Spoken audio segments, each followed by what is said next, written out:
And as you'll see, I will try to elaborate on some of the things that she said and perhaps apply it to a wider perspective. Until modern times, the role and rights of women in every religion and society were largely defined and determined by men. And therefore, the legal structure established by men predominantly gave women an dependent and an inferior status. This can be seen even in Deuteronomy 29:10, where the entire community recovenants with God. Note where the women are placed. The order of the people is, you stand this day, all of you, before the Lord your God, the heads of your tribes, your elders and your officers, all the men of Israel. Then your little ones, your wives, the sojourner who is in your camp. A different category. Further, in Jewish law, both biblical and rabbinic, men were the ones who married women and divorced them. Women could not initiate marriage or a divorce. This meant that the very language and structure by which women viewed themselves, their very self-consciousness, and how they represented themselves were internalized from masculine perspectives. I think of Leah's pathetic statement when she says, "Now my husband will love me. I have given him sons." Her sense of her own value hinged on her ability to provide Jacob with sons. What a woman internalized as womanly or feminine or their proper function was a climate of opinion generated by men. It was a male decision that determined what was of value and accepted in a woman. Parenthetically, especially now, we realize that it's not in the very best interest, not in the best interest at all, that this is the case, because it actually makes men crippled. What happens is that their mothers got their fulfillment through their male children. I can testify to that. You mentioned that I was born in Pisa, and I think that was true of my mother. My mother felt that she manipulated me in a way to get satisfaction vis-a-vis her status through me. And I'm not convinced that that's the best example for even the welfare of men, that somehow men are used by women because of their status, at least through their children, to become the kind of men that ultimately is not good for them as men. And I think it reminds me of Lillian Smith's book, Killers of the Dream, Killers of the Dream, which spoke about what segregation in the South did to the men, not just to the slaves. And I think that's an important thing for us. An example of this is seen in one of the midrashim about Hannah, referring to the sota ritual in Numbers 5, which is employed for the woman suspected of adultery. This ritual became a tool for obtaining Hannah's goal. For example, I'm now quoting the Talmud. Hannah said before the Holy One, Master of the universe, if you take note of my suffering and grant me a child, great. But if not, then you will see. I will go and seclude myself with another man in front of my husband Elkanah. And when I seclude myself, they will give me to drink the water of the sota, which is the woman suspected of adultery. And you will not belie your Torah, for it is stated with regard to an innocent woman who drinks the sota waters, that she shall be proven innocent, and she will have a son. However, in spite of the position that society presented to women, and I think here Rabbi Kalish really showed this in such a decisive manner that no one can question it. In spite of the position that society presented to women, they still took the initiative and made a difference for the future of the Jewish people.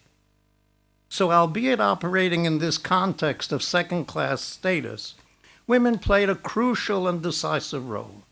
And here, The example that Rabbi Kalish is perhaps, as she said, the most important example going into depth, analyzing the story of Esther compellingly and informatively. Esther is an example where a woman's decision is decisive for the survival of the entire community. And there are many others in both the Hebrew Bible and rabbinic literature. For example, it was Rebekah's decision and her plan that enabled Jacob to receive Isaac's blessing, and that transformed the history of Israel. And when Judah denied Tamar his son Shelah in marriage, as was her right, she took the initiative, and through her progeny with Judah, the Davidic line emerged. In fact, Judah says of Tamar, when it turns out that she was pregnant through him, and he said, let's burn her. And she comes forward. She doesn't say anything. She just presents to him, whose staff is this? Whose cord is this? This is the man. And Judah says, she's more righteous than I am, which is an amazing, amazing statement. The Egyptian midwives in Egypt saved the Jewish male children. And Deborah, the judge, enlists Barak to battle against Sisera. But Barak says, strangely, he says to Deborah, the judge, only if you go with me will I go to battle.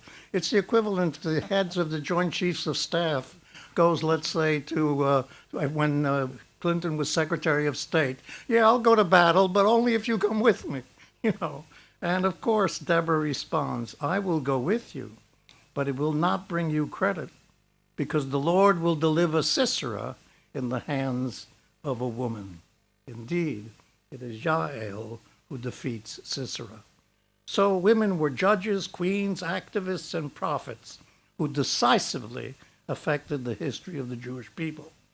And in spite of the inferior status of women in relation to men, enormous advancement in women's status took place in the Hebrew Bible. For example, women were put on an equal footing with men on the Sabbath, the one day a week during which every human being was and is in control of his or her time. Let's not minimize the importance of the Sabbath. Hermann Cohn says very well, he says the Sabbath was made for the slave. The idea that every human being, even animals, one day a week could not be made an object. They were a subject. And it was this, it seems to me, that is so critical and so important. And here I think there are two things that we have to recognize. What were the fundamental foundations in the Bible that laid the foundation for the possibility of bringing about this change and betterment for women? First, I would say, is the significance of monotheism for the foundation of human rights. And here I'm very much in agreement with what Professor Al-Hibri has quite clearly, and I think also Dr. Murillo, quite clearly presented. That is, it is generally understood that the affirmation of a spiritual creator God who transcends and creates the world as an organized whole functioning with order and purpose, and who creates human beings, both male and female, as spiritual beings created in and for the divine image, is the foundation for the dignity and sanctity of all human beings. And here I would somehow take a different view of the interpretation of the creation of Eve. Because you see, it says in the second chapter of Genesis that it's not good that a man should be alone, that he should have a companion, a Nezer Kenegdo, a helpmate on his level.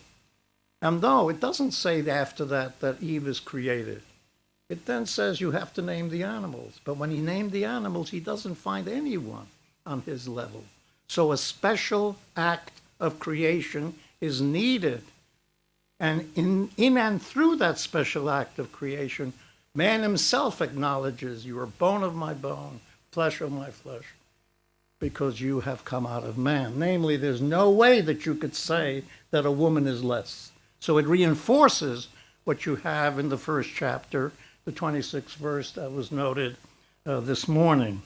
The other thing I want to say, and this is really very important, the Bible, I think, for the Bible, equality does not refer primarily to those of equal rank, or those of the same class, or who have equal possession. Also, equality is more than justice in the sense of rectification of wrong. It is something positive, and it refers, now here's the point, to those who are weaker than oneself. The poor, the stranger, the widow, the orphan.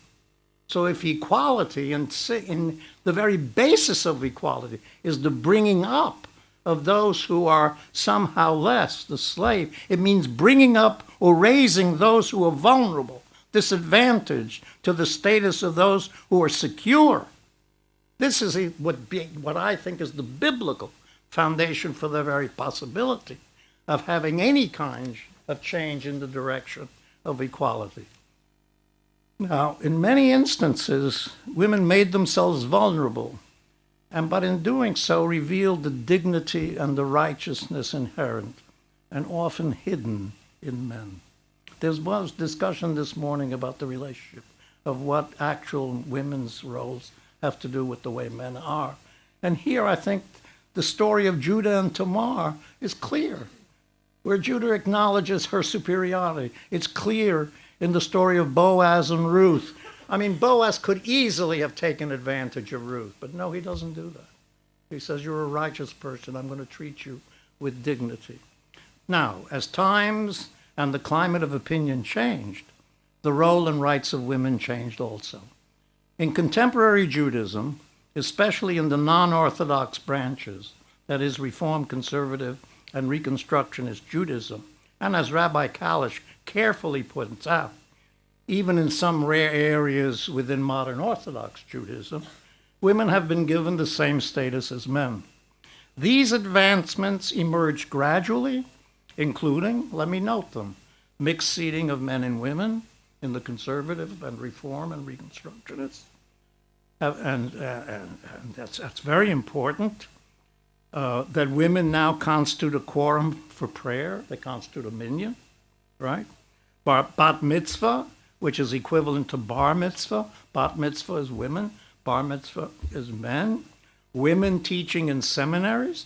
And here again, my dear friend, Rabbi Judith Hauptman, was the first woman to receive a PhD in Talmud. She's an outstanding scholar. I have learned the world from her. And by the way, I think her command of rabbinic Judaism is absolutely trailblazing. For she sees things in the Talmud, at least that I never saw. I can tell you that. I mean, it's amazing. And I did study Talmud. It's not that I ignored it. This development culminated in the ordination of women as rabbis and cantors, as well as women becoming presidents of congregations, so that they now have been fully accepted into the religious life of these non-Orthodox branches of Judaism. These achievements were not easy and required courage, perseverance, and determination, and in many cases, discrimination and abuse. I can safely say that in the modern non-Orthodox branches of Judaism, full equality has been achieved. Now, let me now say where I am, I think very much with my dear friend Al-Hibri. I must, however, say that in my opinion, there have been excesses that have moved in an unhappy direction. Reconstructionist Rabbi Rebecca Alpert says, quote, the experience of praying with Sidur Nashim, the first Sabbath prayer book to refer God using female pronouns and imagery, transformed my relationship with God. For the first time, I understood what it meant to be made in God's image, to think of God as a woman like myself, to see her as both powerful and nurturing, to see her imaged with a woman's body. This was an experience of ultimate significance. Was this the relationship that men have had with God for all these millennia? Such appeals or references to a female deity and the body of a female deity is theologically regressive in Judaism, a kind of a return to paganism. Jewish monotheism teaches a concept of God that transcends sexuality, male or female. It is unfortunate also that women, to achieve their position in society, very often have had to mimic men. For example, when I was a rabbi in Pacific Palisades, I had a cantor who had a beautiful soprano voice, but always sang as a contralto, because she had been taught, by the way, at JTS, to sound more like a man. She says, if you sound like a man, you'll be accepted, okay? Now, most modern societies have realized that there are roles that women can pursue beyond the traditionally dictated wives and mothers, nurses and teachers, as well as rights that they can demand. In the Jewish religious sphere, women are moving in the direction that will enable them to become role models, where in the past only men have held those positions. As women achieve scholarship in Jewish sources, they will attain decision-making positions in which they not only teach Judaism, but they will write responsa. They will write and define and therefore affect the practice of Judaism for both men and women. Women will not merely write about women's issues, but as the case of Rabbi Hauptman, root out and highlight rabbinic texts that were very favorable to women and that former generations have perhaps deliberately ignored.